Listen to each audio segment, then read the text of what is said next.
All right, I'm up here at 3030 Eagle Ridge. We have the STA cut in, but this failed open hole inspection initially because we didn't have our 70 by 40 basal area, and this is 47 feet long.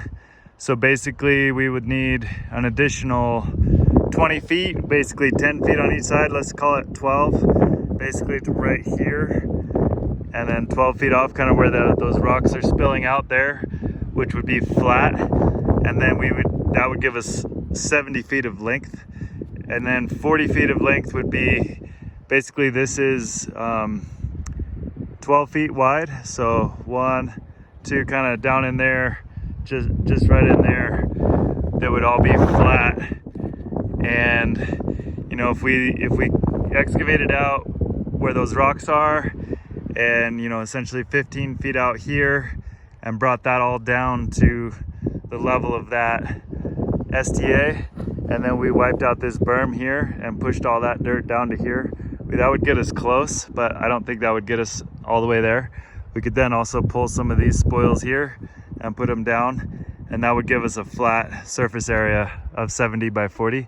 That's what I understand that Nikki at Boulder County is asking us for.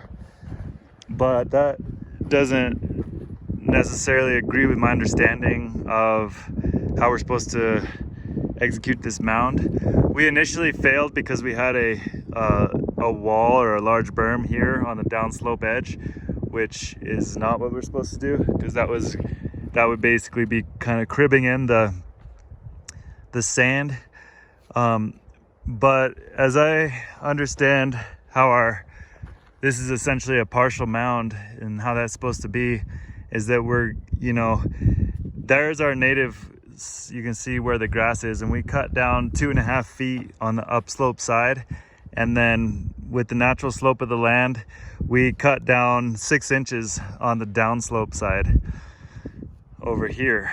So that's this elevation at the base of our STA is 6 inches below native grade on the downslope side, and that is essentially native. It has been slightly disturbed, but you can see some of the grasses and topsoil kind of peeking through right through here. So that's there's some grass there and some topsoily material right here, and that is essentially what I understand, that the way that it's been engineered and designed at this point. And I'll review the wording in the permit as well to see if there's any specifics as to how this is supposed to be executed. But according to interpreting the engineering, my understanding is that we're to fill this with 3 feet of sand in here, and then where it spills over, we're gonna have a toe that spills down at a 3-to-1 slope. So this is gonna protrude essentially 2.5 feet, because right now we have 6 inches of elevation change between our native grade here and the bottom of our STA here. And so then with 3 feet of sand, we come up 3 feet, you know, minus the 6 inches here. So that means we're protruding above our native grade 2.5 feet. And from that 2.5 feet up, we're gonna basically be descending down at a 3-to-1 slope, and we're gonna fill that all the way to here. So 3 times 2 is 6.5 would be 1.5, so that would be 7.5 feet, which is basically takes us out to about here, which is where our sand would end. But since we are descending down, we are going to come out a little bit further. So yeah, that's and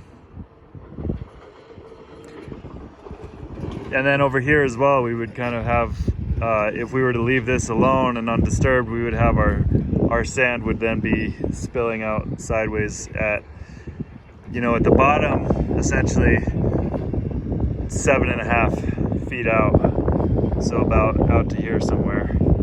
And then at the top, we're only protruding 6 inches above native because we have a 2.5 foot cut there. And then, so 6 inches up would be 1.5 foot out that we would be coming out this way, and we'd be clearing all that back as well. So That's what I understand. So that's kind of the two interpretations between Nikki, myself, and the engineer. I'm gonna go ahead and upload this video to YouTube, and then I'm gonna call Tim and Nikki and we will discuss and see what we think. Rock on. Thanks, guys.